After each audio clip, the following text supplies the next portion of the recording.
Have you ever felt like your mind is sprinting ahead of you, thoughts racing, heart pounding, unable to catch your breath? In those moments, staying grounded feels impossible. But Dialectical Behavior Therapy, or DBT, offers a powerful anchor: mindfulness. In this video, you'll learn how to use DBT's mindfulness tools to steady yourself when your mind won't stop running.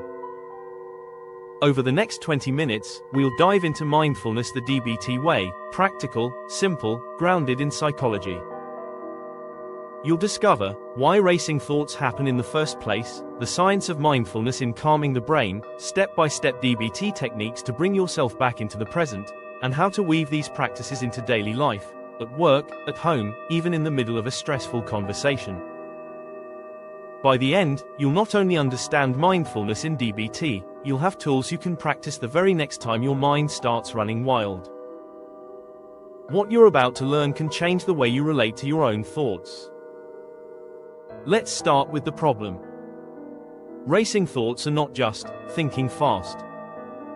Psychologists describe them as a cascade, where one thought sparks another, then another, until the mind feels like it's trapped on a runaway train. This can happen during anxiety, mania, high stress, or even when you're simply overstimulated by constant notifications and noise. Neuroscience shows us that the amygdala, the brain's alarm system, fires rapidly, while the prefrontal cortex struggles to keep control. The DBT perspective is clear: you cannot fight racing thoughts with force. But you can anchor yourself in the present moment so that the storm no longer pulls you away. Mindfulness in DBT isn't about sitting cross-legged for hours or escaping the world. It's about three things: observing, simply noticing what is happening; describing, putting it into simple, non-judgmental words; participating, engaging fully in the present moment, without being swept away. Marsha Linehan, the creator of DBT, described mindfulness as a way to balance the reasonable mind and the emotional mind, arriving at what she called the wise mind. This wise mind is what you practice calling on when your thoughts feel too fast to catch. Imagine this. You're sitting at a coffee shop, waiting for a friend. They're 10 minutes late. At first, you think, traffic, probably. But then another thought hits: what if they forgot? What if they don't even value me? Suddenly, you're spiraling, replaying every time you felt ignored, picturing the friendship ending.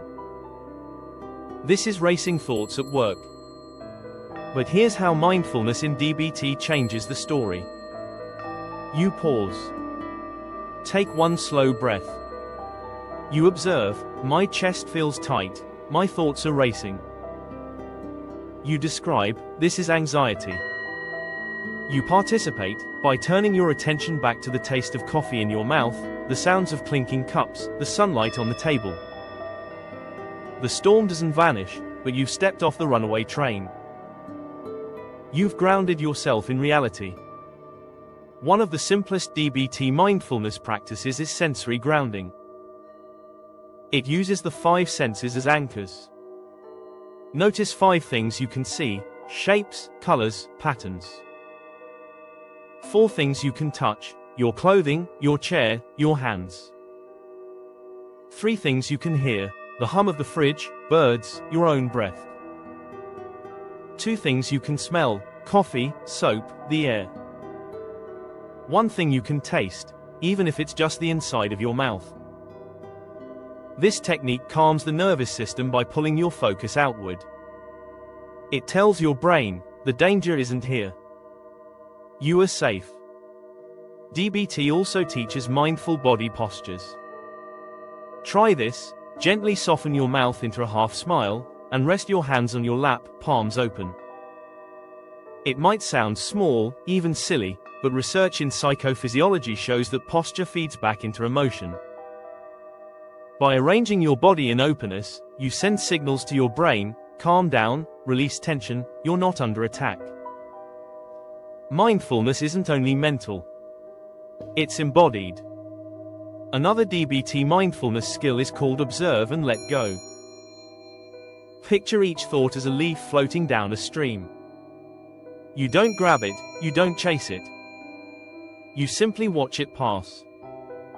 This practice interrupts racing thoughts by teaching the mind, you don't have to follow every thought to the end. You can watch, acknowledge, and release. So far, we've explored sensory grounding, mindful body postures, observing and letting go. Each one is like dropping anchor at sea. You can't stop the waves, but you can steady your ship. Next, let's explore how to apply these practices in real-life situations, because mindfulness isn't just for quiet moments. It's for the storms. At work, when overwhelmed by tasks, pause for one mindful breath before opening each new email. In relationships, when your mind races with assumptions, silently name what you feel. This is worry. This is fear. Then return to listening.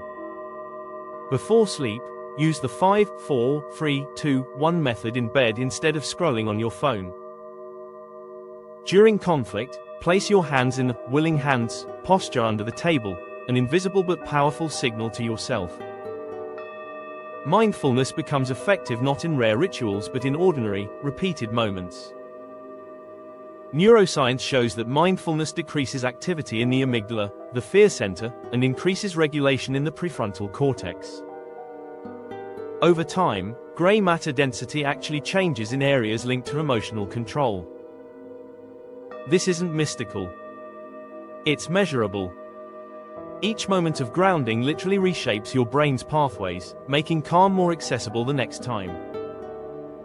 So let's return to the original promise. When your mind races, you don't have to drown in the current.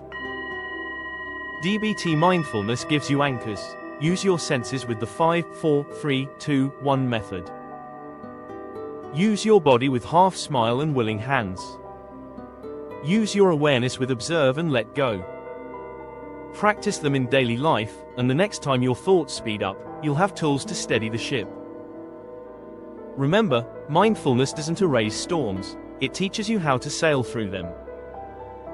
If this video gave you something valuable, subscribe and share it with someone whose mind races too.